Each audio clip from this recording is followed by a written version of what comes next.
tengo el honor de estar acompañado de Olgo Fernández, que es el secretario de Obras Públicas del Partido de la Liberación Dominicana, PLD. Es director del INDRI, ¿verdad? Que tiene que bregar mucho con las aguas. Olgo, nosotros en una ocasión, cuando se estaba intentando hacer el famoso canal allá en la frontera y tomar el agua del río Masacre, ese fue un tema que se batió mucho. De hecho, se fue diluyendo con la muerte del presidente haitiano, se quedó. Pero ¿cuál fue la solución final que se dio a ese tema? ¿Y cómo se siente ese tema en la frontera? ¿Ha seguido el intento de perseguir el agua o ese fue un tema que se cerró? Mira, Percio, primeramente saludarlo, Bienvenido. y agradecerle Miguel Martínez. Miguel Martínez y a ti, Percio, que siempre te distingue, te doy seguimiento, porque la línea nosotros los linieros nos apreciamos. Ese es un tema que está ahí latente, y ahora tenemos un agravante. ¿Cuál es?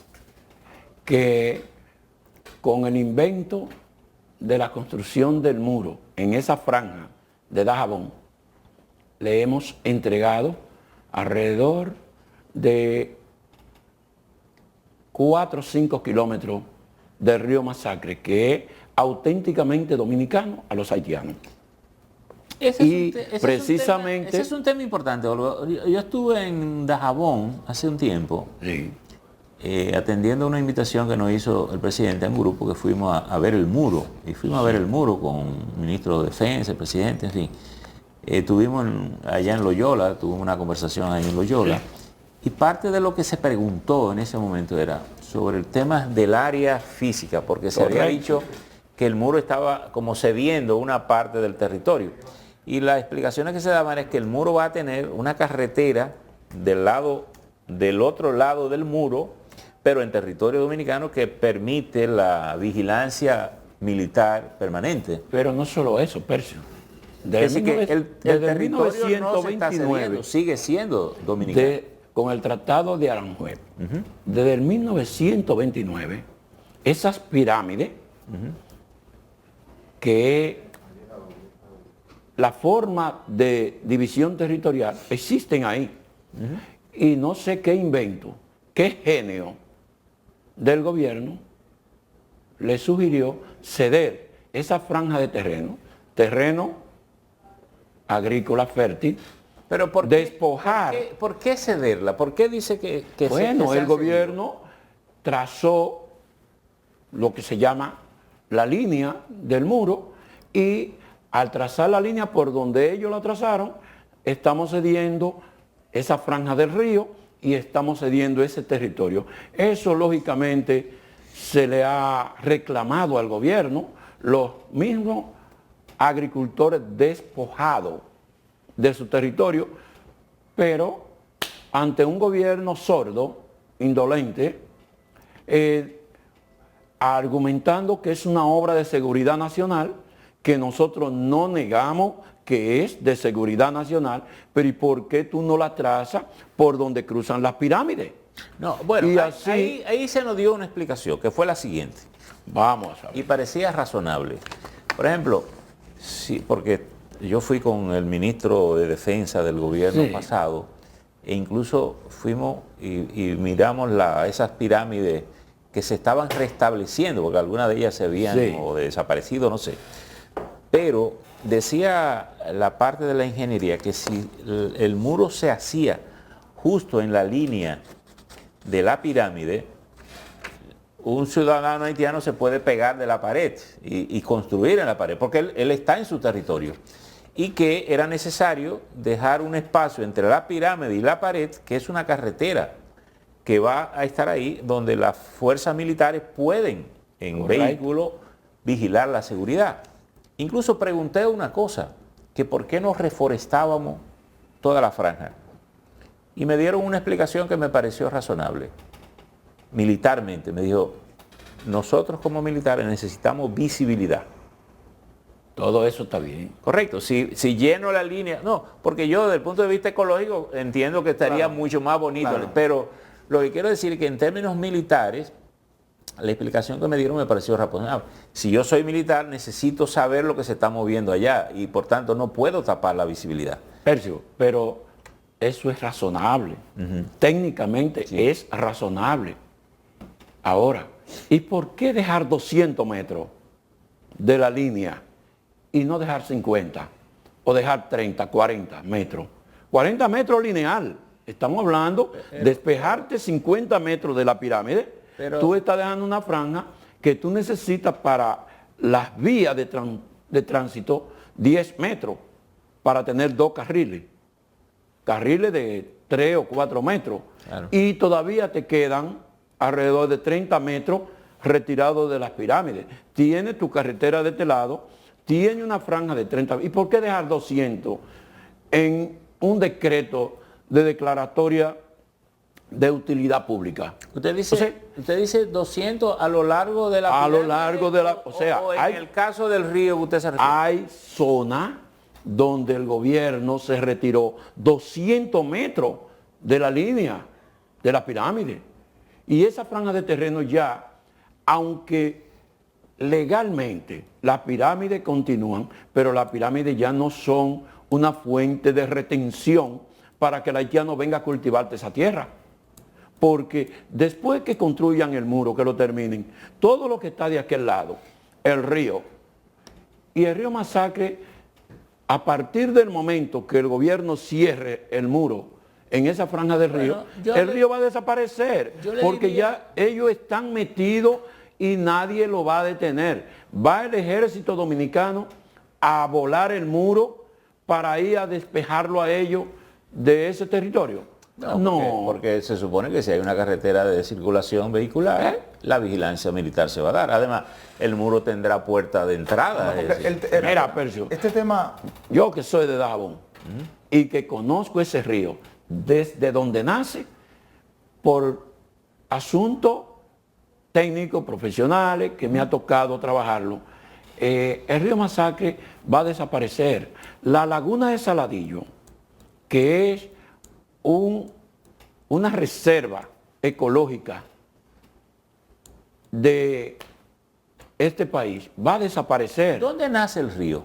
El río nace... En Restauración. No, encima de Manuel Bueno, en la franja donde la provincia de Dajabón ahí era donde se divide... Se estaba planteando hacer una presa. No, más para abajo. Más abajo. Más abajo. En Don Miguel es que se está planteando. Eso es territorio dominicano totalmente. Okay. El río nace detrás de la loma Narga de Maco. Okay. Y ahí está la franja de la provincia de Elías Piña y está del otro lado la franja de la provincia de San Juan de la Maguana. Okay. Ahí nace el río Masacre. El río Masacre es totalmente dominicano, desde esa franja hasta que llega a un punto que se llama Don Miguel. En Don Miguel entra a territorio haitiano. Se convierte en división territorial entre Haití después de Don Miguel. Lo que quiere decir que la comunidad de Don Miguel. Las aguas entonces ya ahí se comparten con ambas naciones. Hasta el puente de Dajabón. En el puente de Dajabón, el puente viejo. El puente es donde está la unidad de aduanas y la parte militar. Eso le iba a decir, y perdón. Hasta ahí llega siendo línea divisoria. Porque hasta ahí... Línea divisoria. Divisoria hasta Yusá. Yusá es una comunidad que está detrás de Codevi. Ok. Lo que es la zona franca. La parte hotel. A partir de Codevi, ya el río se convierte en dominicano hasta llegar a la laguna de Saladillo. Y de la laguna de Saladillo se traslada a la bahía de Manzanillo. Okay. Ahí totalmente dominicano. En Manzanillo. O sea que nosotros tenemos una franja después de Don Miguel hasta Codevi, bueno, que el río es división. En ese caso las aguas son compartidas por ambos estados. Pero estamos hablando de menos de 6 kilómetros. Pero mire algo, perdón Miguel, cuando se habló de hacer la presa, que se hablaba de la posibilidad de un conflicto con Haití, ¿cómo puede operar la presa del lado dominicano compartiendo las aguas? Es que la presa está para serte franco, en el distrito municipal de Capotillo, que pertenece al municipio de Lomas de Cabrera. Sí, es territorio dominicano, pero las aguas, aunque nacen en Dominicana, se comparten con Haití. Entonces, pero vienen compartiéndose en una franja de menos de 5 kilómetros. sí, No estamos hablando de que esas aguas que vienen de territorio dominicano... Pero no importa, porque si usted me represa el agua, usted me la está quitando. Es decir, No es que la presa, cuando tú haces una presa, tú no estás quitándole el agua al río. Tú estás controlando la crecida extraordinaria. Usted tiene que hacerlo en coordinación con el otro estado, en una gestión Es que cuando tú haces algo en coordinación con el otro estado, es cuando tú estás interviniendo aguas que están siendo divididas o que entran a afluente haitiano. Esa parte queda libre y sigue lo que se llama el nivel ecológico del río, la escurrentía del río sigue normal.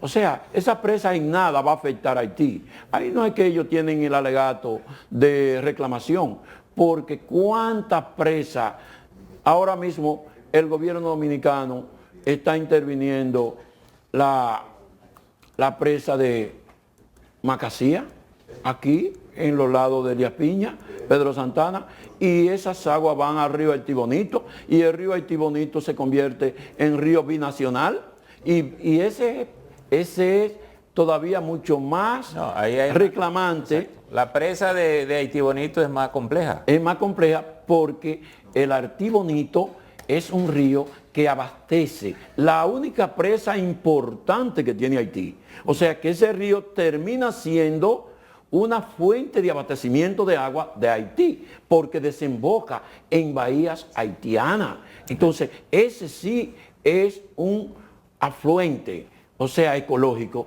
que los haitianos pueden reclamar. No, pero espérate, este río nace en República Dominicana, transita por República Dominicana unos 40 Todas o las 50. aguas que se comparten hay que ponerse Pero de acuerdo. las aguas de Pedro Santana hacia allá, ya el río es totalmente haitiano. Entonces, ahí ellos tienen derecho, pero Masacre no. Masacre tiene menos de 5 kilómetros, que se convierte en línea divisoria, Sí, pero... Ya hay que admitir que y son hay que aguas admitir compartidas. que compartida, Claro. pero compartida, Miguel. pero el único que la defiende es República Dominicana. Don Olgo, en Bueno, el país, no solo que la defiende, Haití la quería canalizar. desde hace tiempo vemos que está lloviendo poco. Un fenómeno, no solamente en la República Dominicana, sino en otros países. Obviamente se han presentado situaciones de escasez de agua. Me gustaría saber si contamos la República Dominicana con suficientes presas para el abastecimiento y si se está haciendo un uso adecuado con el agua. Mira, en el gobierno pasado, nosotros hicimos este proyecto. ¿Qué proyecto es ese? Este es un proyecto de estudio de factibilidad De presas. de presas. Y dejamos en carpeta los estudios preliminares de 9 grandes presas. ¿A 9. ¿A dónde? Ámina, en la zona de San José de las Matas, en Santiago, que va a coordinar 3 ríos para abastecer a Santiago de agua potable, agua para riego, a Valverde de Mao, Navarrete, Laguna Salada, etc. La presa de Chabón para el este, que no tiene presa, Zanate,